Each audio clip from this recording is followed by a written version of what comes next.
Boa noite, meus irmãos. Em nossa cultura brasileira,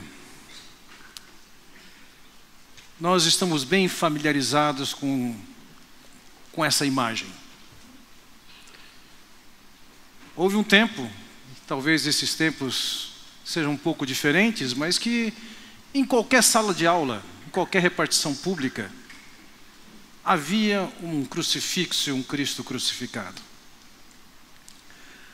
A impressão que a crucificação causa, ou as reproduções dentro do motivo da crucificação causam, são ruins. E não pode ser diferente.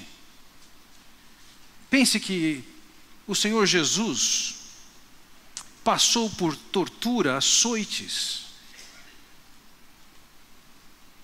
e pela própria crucificação, que sujeitava o indivíduo a um estresse, e a razão da sua morte acabava sendo a incapacidade de respirar. Os músculos do peito não aguentavam mais fazer o movimento para exalar o ar ou inalar o ar. Alguém que passava por essa condição fisicamente, emocionalmente, espiritualmente, estava absolutamente detonado. Quando nós olhamos para o Antigo Testamento, os profetas descreveram de alguma maneira a crucificação, e eles deixaram muito claro que a experiência era tremendamente pesada, e quem pudesse assistir também. O profeta Isaías diz em seu livro, acerca de Jesus, do Messias, que para aquela ocasião, 700 anos antes da vinda de Jesus, era uma profecia. Ele diz: era desprezado e o mais rejeitado entre os homens, homem de dores e que sabe o que é padecer. E como um de quem os homens escondem o rosto, era desprezado e dele não fizemos caso. A imagem do Cristo crucificado causava uma certa repulsa, um medo. O texto diz que eles escondem o rosto, eles não querem olhar. A impressão do Cristo crucificado é uma impressão ruim, mas é uma impressão real. O Senhor Jesus passou pela crucificação, ela é real, e eu não quero de forma alguma nessa noite esvaziar algum peso daquele sofrimento, daquela morte, daquele quadro terrível. Mas eu creio que nós incorremos em grande risco de perpetuarmos essa imagem do Cristo crucificado como se essa fosse a imagem permanente dele. Não há dúvida que ele passou pela crucificação e alcançou aquela condição deplorável. Mas aquilo foi uma pequena fração do seu tempo que esteve conosco, e muito menor fração, se é que é possível dizer assim, da sua existência. Mas a imagem do Cristo crucificado está impresso em nossas mentes. Tempos atrás, um ator disse: olha, eu prefiro Buda do que Jesus. Eu não gosto daquela imagem de sofrimento e humilhação. Eu prefiro ver o Buda saudável, gordo. Que imagem que nós temos de Jesus? Quem efetivamente é Jesus? Na semana passada eu chamei a sua atenção para que nós olhássemos para o texto das Escrituras, identificássemos coisas para as quais a gente deve crescer em conhecimento. E de fato a cruz fala do amor de Deus, fala de uma ação em nosso favor, mas ela é somente um pedacinho do plano de Deus e do que Ele tem realizado por nós. De fato, a existência de Cristo transcende a visão de sua crucificação. Se nós enxergarmos Jesus somente da perspectiva que enxerga a crucificação, nós estamos equivocados. Então a minha expectativa com vocês nessa noite é que a gente ganhe perspectivas diferentes acerca de Jesus. E, ganhando essas perspectivas, sabemos exatamente quem é o Senhor Jesus. E, consequentemente, saber como é que se relaciona com Ele. Então vamos lá, meus irmãos. Eu gostaria de apresentar para vocês nesse texto, inclusive fora desse texto, 4 perspectivas diferentes sobre Jesus. A primeira perspectiva para a qual eu chamo sua atenção é a perspectiva acerca de Jesus antes mesmo da sua crucificação. Veja, dentro do primeiro capítulo de Efésios, que nós estamos terminando hoje com a 7ª mensagem, dentro desse primeiro capítulo hoje, nós vamos perceber que aparecem 4 vezes nesse primeiro capítulo o Senhor Jesus Cristo, chamado de Senhor Jesus Cristo. Quando se trata de Jesus, Ele é chamado de Senhor. Isso não é qualquer coisa. Era um nome empregado para descrever o próprio Deus, mas também descrevia no mundo comum, na vida comum, descrevia alguém que era um senhor, alguém que era um dono, alguém que tinha alguma autoridade. Então vejam que há um tratamento dentro desse capítulo que mostra e aponta para Jesus como alguém que tem uma posição de destaque. E a bem da verdade, quando olhamos nas Escrituras, o que é falado sobre Jesus, olha o que diz Paulo mesmo quando escreve aos Filipenses: embora sendo Deus, não considerou que o ser igual a Deus era algo a que devia apegar-se. Antes da expressão de Jesus na condição humana, Ele era Deus. Você pode ter ouvido falar e conhecido bem alguns aspectos da vida como um ser humano, mas antes dessa existência no formato humano, na figura humana, veja que o texto diz: Ele já era Deus. E na condição de Deus, aqui diz, Ele não considerou que o ser igual a Deus era algo a que devia apegar-se. Dentro do projeto que Deus tinha para Ele, Ele não negou o que Deus tinha para Ele. Qual era o projeto dele? Que Ele viesse e nascesse no formato humano, assumisse a condição humana que nós temos, que vivesse no nosso meio, e estava nesse plano que Ele fosse morto, crucificado. Mas para isso, Ele tinha que abrir mão de algumas coisas da condição divina.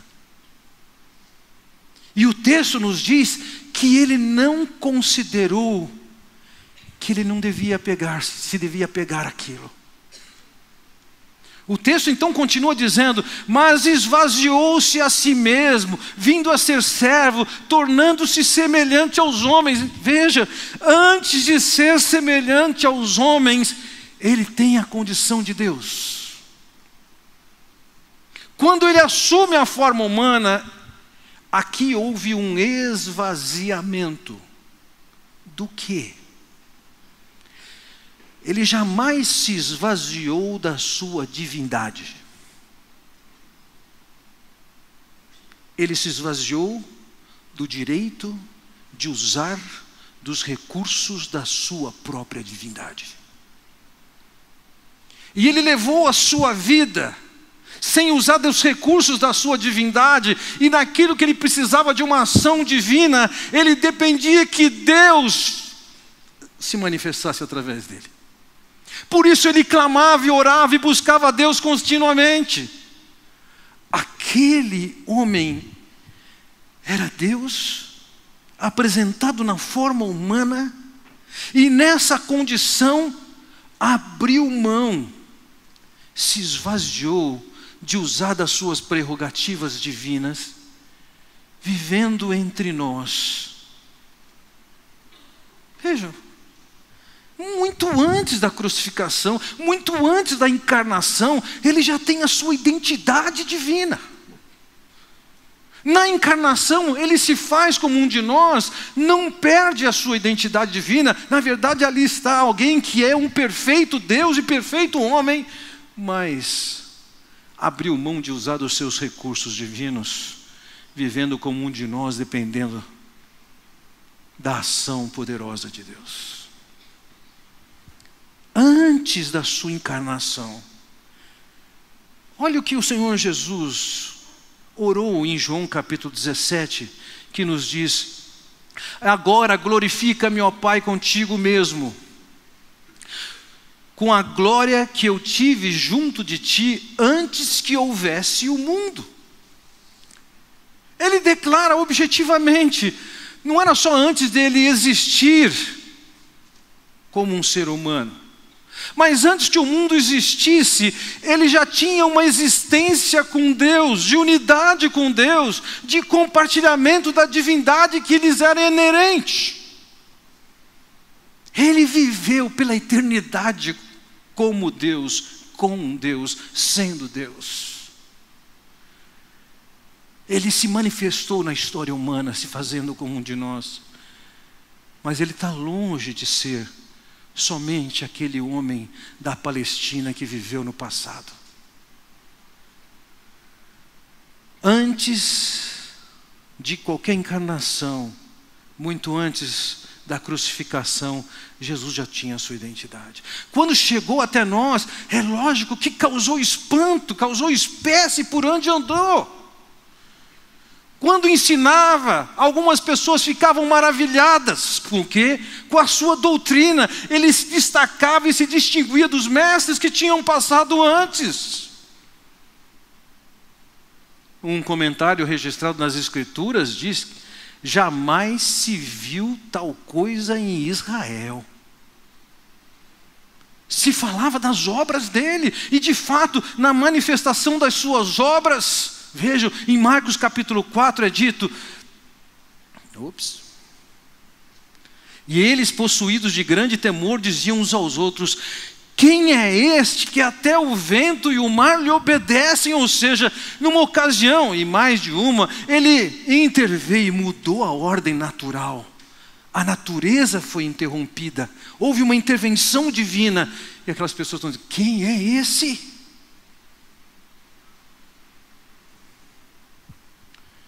Vejam,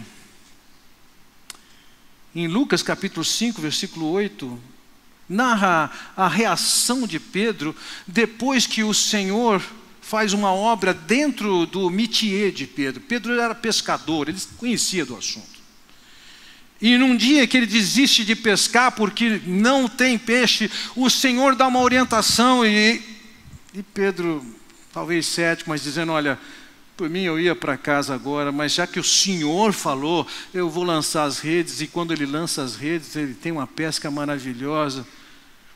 E o texto nos conta de Lucas capítulo 5, versículo 8, que Simão Pedro prostrou-se aos pés de Jesus, dizendo: Senhor, retira-te de mim, porque sou pecador. Diante do que ouviam, diante do que viam, havia perplexidade, e intensamente as pessoas reagiam a essa percepção, essa compreensão de que Jesus era mais do que simplesmente um homem. Ele era Deus feito homem. Também em Mateus capítulo 9, nós temos o registro de uma história de que Jesus, conversando com um homem que é paralítico, ele dá a seguinte palavra para aquele homem: teus pecados estão perdoados. E as pessoas que estavam em volta entenderam que aquilo era um ato de blasfêmia, porque quem pode perdoar é somente Deus. o Senhor Jesus diz: ora, para que saibais que o Filho do Homem tem sobre a terra autoridade para perdoar pecados, disse então ao paralítico: levanta-te, toma o teu leito e vai para a tua casa. O que ele estava expressando? Ele estava expressando que ele era Deus. O perdão de pecados não era uma blasfêmia. Para que se saiba isso, ele curou aquele homem.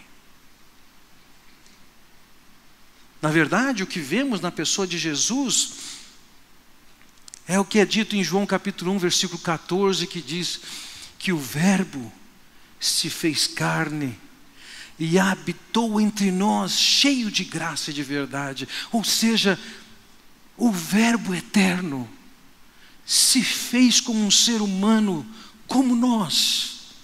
Viveu entre nós, comunicando a sua graça, a sua glória, a verdade, como alguém que expressava quem era esse Deus. Essa é uma perspectiva, nós temos que ter essa perspectiva, mas quero lhes apresentar também uma segunda perspectiva, a perspectiva do que acontecia na crucificação. Já mencionei antes, os profetas anunciaram a vinda de Jesus e falaram o que queria acontecer com ele. Davi, na condição de profeta, ele anuncia no Salmo de número 22, detalhes acerca da morte de Jesus, lendo o Salmo 22, e depois lendo nos Evangelhos a descrição da morte de Jesus, você entende claramente, está falando de quem? Do Senhor Jesus e da sua morte. Você pega o profeta Isaías, ele descreve, ouçam, 700 anos antes, uma morte que, pela maneira como ela é descrita, está descrevendo alguém crucificado, e naquele tempo nem crucificação havia.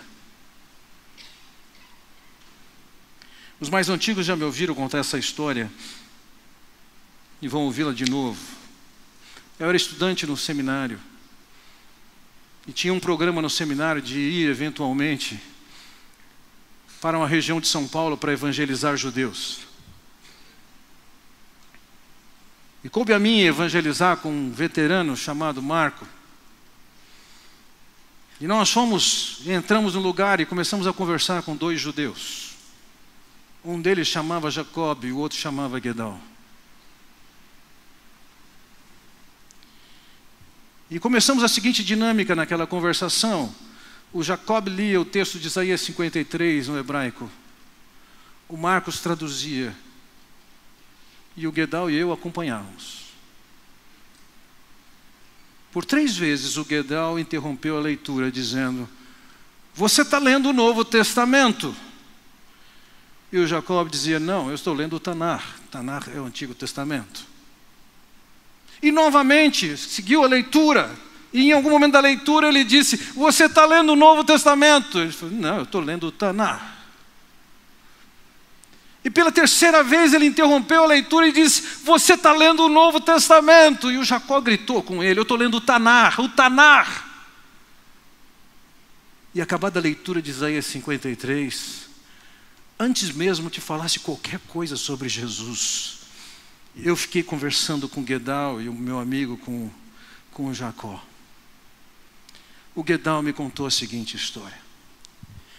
Eu era de uma cidade na Polônia, e naquela cidade nós éramos 45 mil judeus antes da guerra. Sobramos vivos 18. E nós 18 assumimos o compromisso de que nós vamos fazer no mundo o que os 45 mil fariam. Uma ocasião eu estava andando na minha cidade, na Polônia, e um homem com a sua arma me disse: você é um judeu? Ele disse: eu não sou judeu. É judeu? Ele falou: não sou judeu. Ele falou: abaixa a calça. Eu queria saber se era circuncidado. Ele disse: eu não vou abaixar a calça na rua. Eu falei: então vamos para a delegacia. E no caminho da delegacia, aquele homem se livrou daquele homem armado, e ele disse o seguinte: naquele dia eu neguei que eu era um judeu e nunca mais o farei. se Jesus aparecer na minha frente aqui agora, eu não vou crer nele. O que ele estava me dizendo? Que ele reconhecia que a declaração de Isaías 53 era acerca de Jesus. O profeta já anunciava isso antes. Não foi a morte plano B, porque não deu certo viver. Por ocasião de Maria receber a bênção de Simeão, na apresentação de Jesus, Simeão se dirige a Maria e já diz para ela: também uma espada transpassará a sua própria alma. O que é que estava sendo anunciado ali para aquela mãe? Teu filho vai ser morto. Teu coração vai ser partido. Havia um reconhecimento que aquilo que estava por acontecer, iria acontecer, era plano de Deus. E quando acontece, como é que as pessoas que estão à sua volta estão vendo aquele fato? Como que um centurião romano, que lidava com crucificação regularmente, reage? O texto nos conta que o centurião e os que com ele guardavam a Jesus, vendo o terremoto e tudo que se passava, ficaram possuídos de grande temor e disseram: verdadeiramente este era Filho de Deus. Aquela não era uma crucificação normal.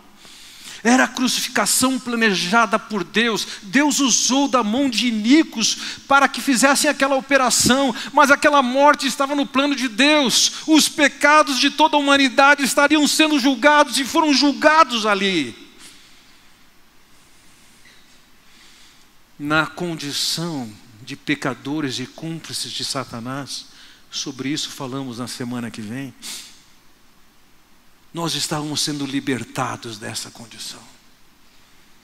Conforme diz Paulo quando escreve aos Colossenses: e despojando os principados e as potestades, publicamente os expôs ao desprezo, triunfando deles na cruz. A cruz era um triunfo.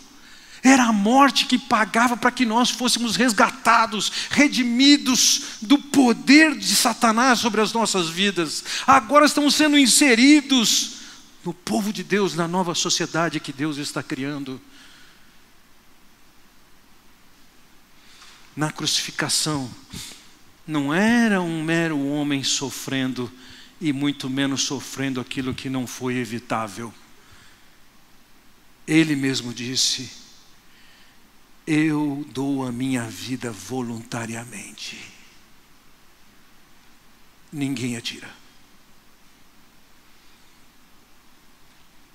A crucificação não era de alguém que estava diante do inevitável, mas alguém que segue o que é plano de Deus, voluntariamente se coloca no nosso lugar. Quadro real. Mas não é toda a imagem do Senhor Jesus Cristo. Há uma terceira perspectiva que eu quero trazer para vocês aqui, é a perspectiva da ressurreição em si. Vejam, lemos na semana passada e nós não tínhamos tempo suficiente para desenvolver esse assunto ali.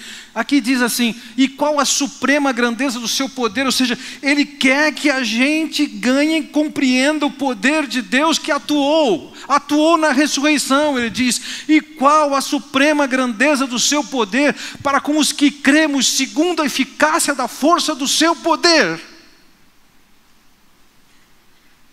Ele vai dizer no versículo 20: o qual exerceu ele em Cristo ressuscitando.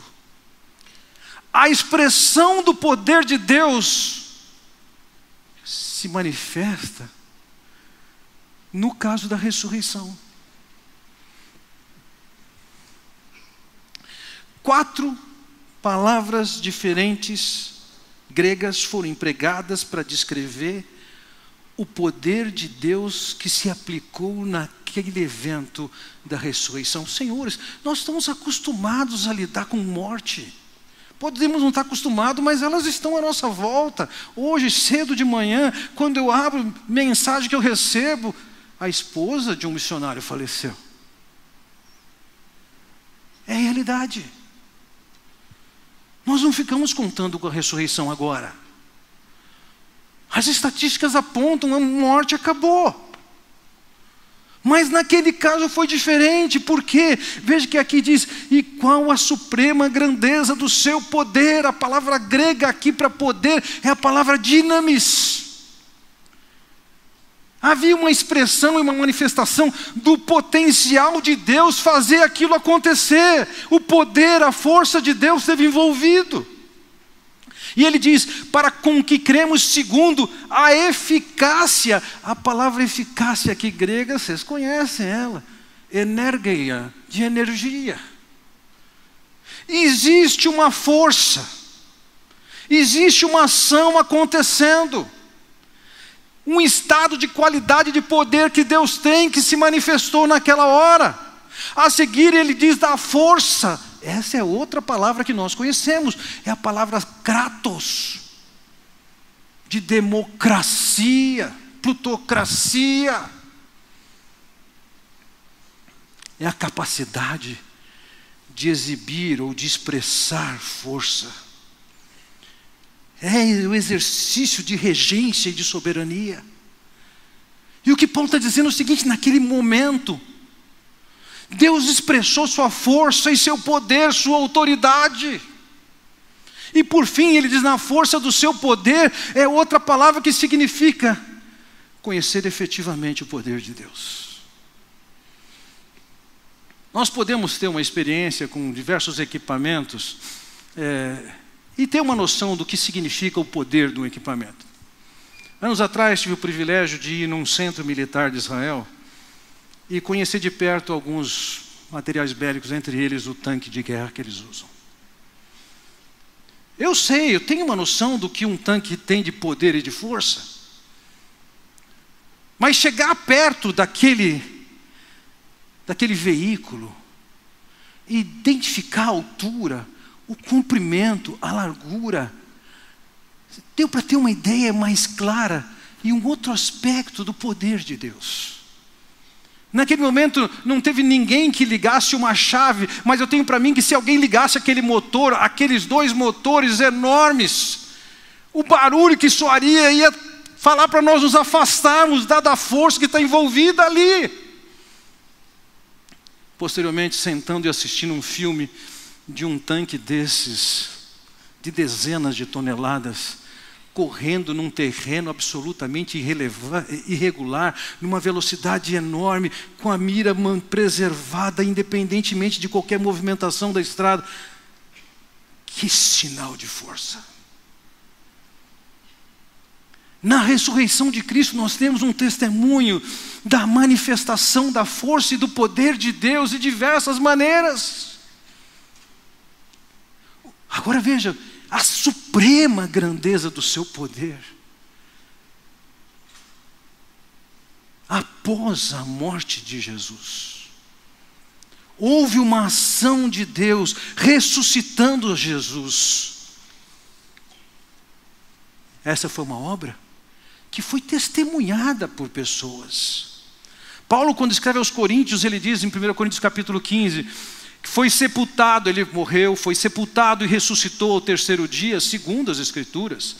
E apareceu a Cefas, e depois aos 12. Depois foi visto por mais de 500 irmãos de uma só vez, dos quais até a maioria sobrevive até agora, porém alguns já dormem. Depois foi visto por Tiago, mais tarde por todos os apóstolos, e afinal, depois de todos, foi visto também por mim, como por um nascido fora de tempo. Quem era esse eu? É Paulo, um perseguidor. Ele que perseguia cristãos, acaba se tornando um cristão. Ele tem a oportunidade de encontrar a manifestação e constatar que Jesus ainda está vivo. Mas há uma quarta perspectiva que eu quero passar para vocês aqui. A perspectiva pós-ascensão, porque as Escrituras nos falam que além de ele ter sido morto e sepultado e ressuscitado, ele subiu aos céus.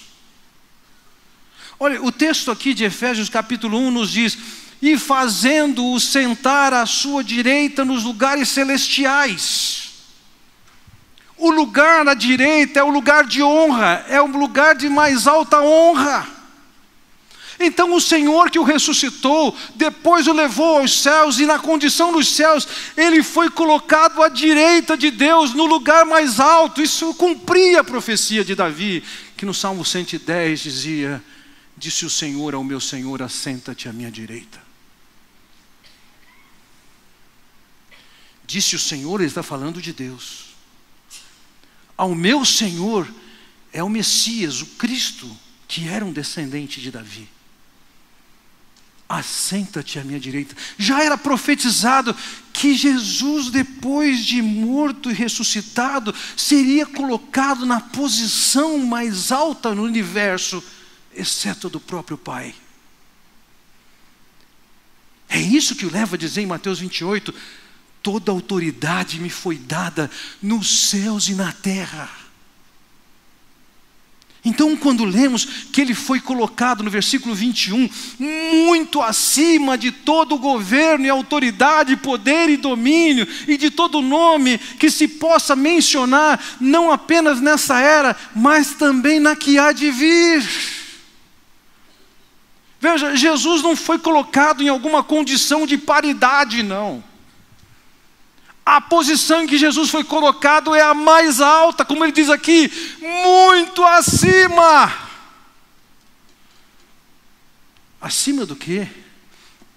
Aqui ele descreve com 4 palavras: muito acima de todo governo, que traduz a palavra arquê, a palavra que dá origem, por exemplo, a arcebispo, que tem em si a ideia de primazia, de primeiro lugar, primeiro no ranking. Então tem autoridades que estão nessa posição de primazia. Ele está dizendo, Jesus está muito acima delas. Além de acima de todo o governo, ele diz de toda autoridade. A palavra empregada para autoridade aqui é alguém que tem a liberdade de agir. Alguém que tem poder e pode fazer o que quer fazer. E ele acrescenta: governo, autoridade, poder. A palavra que ele já empregou antes para falar de alguém que tem autoridade, poder sobre seres humanos, seres espirituais. E depois ele fala em domínio, a ideia de posição de Senhor que domina.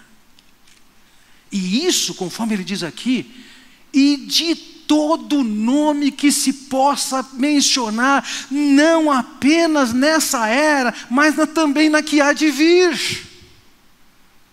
Ele não somente foi ressuscitado, ele foi alçado à posição muito mais alta do que qualquer nome e autoridade que tenha nessa terra, no mundo espiritual, nesse tempo, no tempo eterno.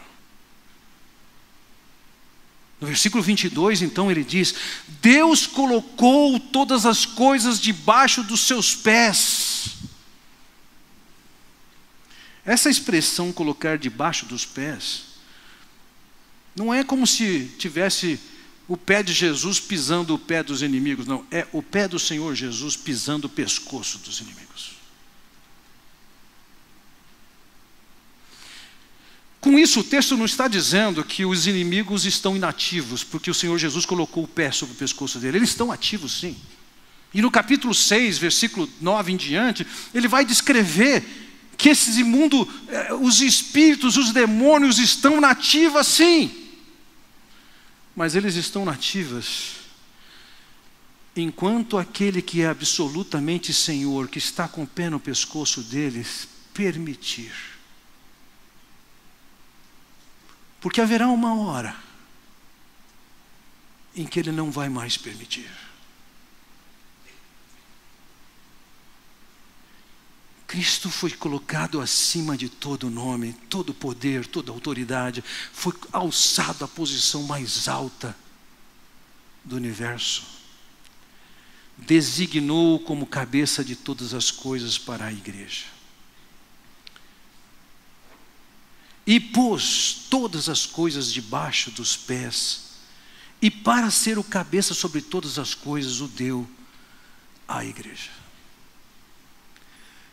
A igreja foi incluída nesse projeto de Deus, e agora esse Senhor Jesus Cristo, que tem autoridade sobre qualquer nome no universo, em qualquer templo, sobre toda a criação, sobre todos os anjos e demônios, é também o Senhor, é o Salvador dessa igreja, é Ele que detém autoridade diante de todos aqueles que são salvos por Jesus. Onde fica essa igreja? Vejam, olhando para dessas quatro perspectivas, eu espero você esteja percebendo que, ainda que seja real, a visão, a perspectiva de Jesus crucificado, ela é uma visão pequena, de um pequeno momento na vida, na existência do Senhor. O que o texto nos relata sobre Jesus é que Ele sempre foi Deus, que se fez um homem como nós, se sujeitou à crucificação, que ressuscitou ou foi ressuscitado, foi colocado na posição mais alta e lá Ele está. Nós não podemos nos impressionar e nem tornar permanente uma visão esquálida do Cristo crucificado. Ele é muito mais do que isso. Mas como igreja, nós estamos vivendo assim.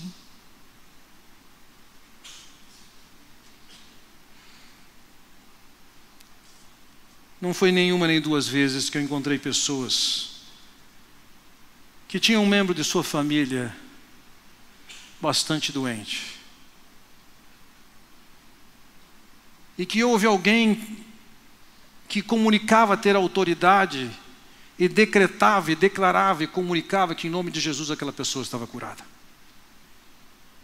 Mas a pessoa morreu.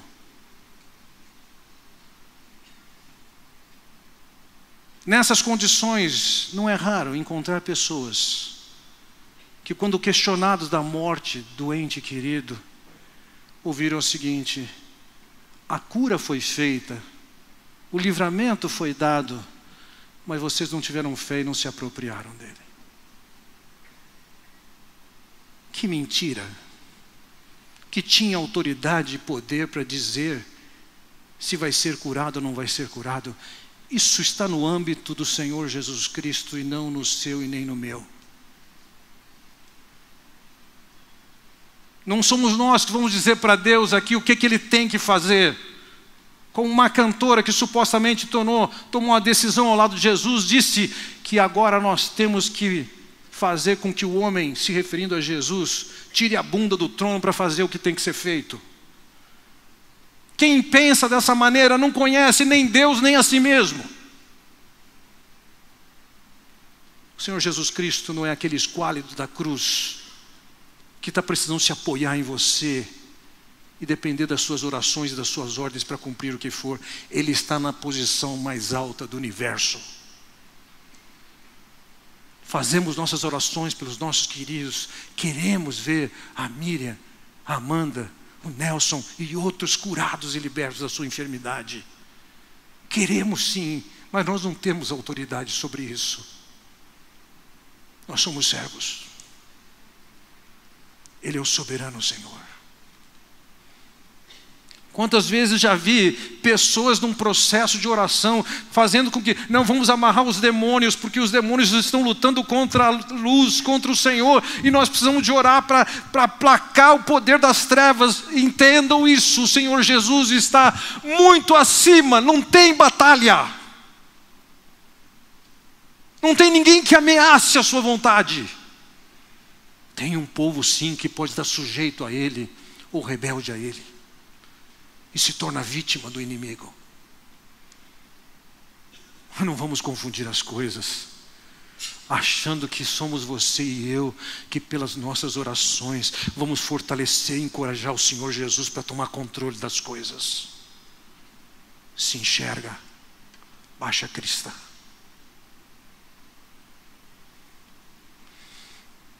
Li um texto recente de Renato Vargens que diz o seguinte: o movimento gospel pensa que Jesus é o grande irmãozão que tem a finalidade de divertir a rapaziada.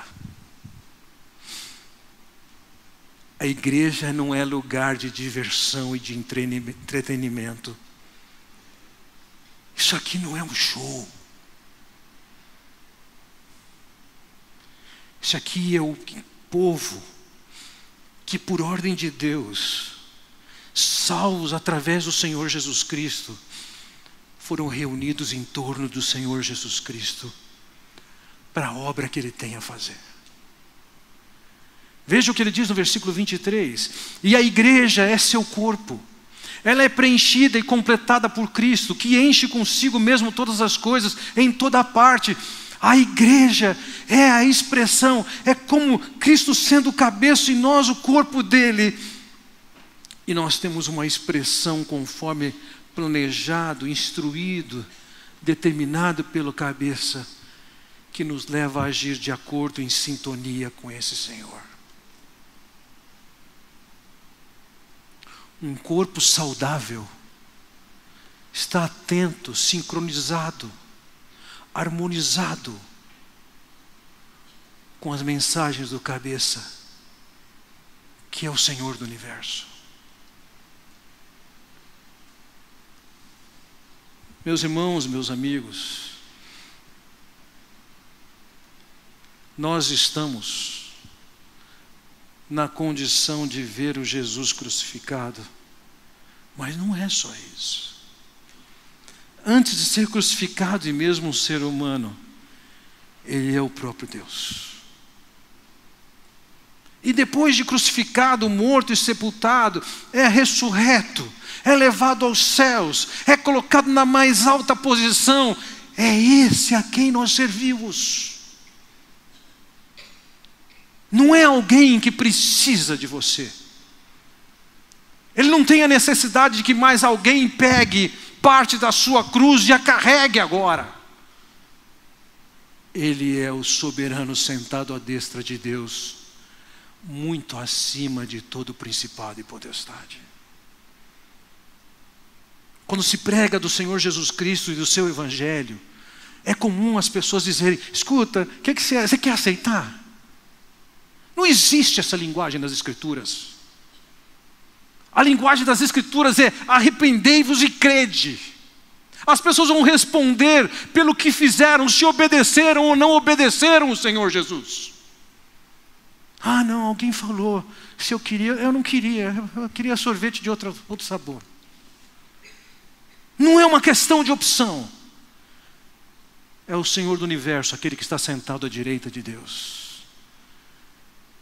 É esse a quem servimos. Aquele que nos salvou através da sua cruz, quando cremos.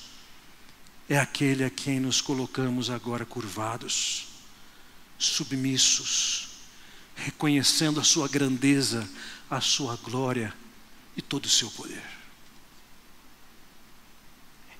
A sua vida está compatível com a grandeza da sua autoridade, do seu poder, da sua força. Amigos e irmãos, é diante desse Deus que vamos prestar contas. É diante desse Deus que vamos responder pela nossa obediência ou insubmissão. É por conta de crermos no que o Senhor Jesus Cristo realizou naquela cruz, que foi sepultado, ressuscitado e colocado na mais alta posição. É o nosso crer nele e segui-lo que define como seremos tratados por ele. Vamos curvar nossas cabeças e vamos orar. Pai Celestial, quero te agradecer pela oportunidade que temos de olhar para a Tua Palavra e ganhar novas perspectivas acerca de Jesus. Nós somos tão influenciados pelas imagens que o mundo traz. E a maneira como tão ubiquamente a crucificação ou o crucificado está representado em tanto lugar, que acabamos com essa visão tão esquálida acerca do Teu Filho. Ó Pai, abre os nossos olhos. Como disse Paulo, ele ora para que nós possamos crescer em compreender a grandeza do seu poder, a grandeza da autoridade do Senhor Jesus Cristo. Senhor, abre os nossos olhos, desperta os nossos corações para vermos a realidade espiritual acerca do Senhor Jesus. Eu oro, Pai, em nome de Jesus. Amém. Que Deus os abençoe.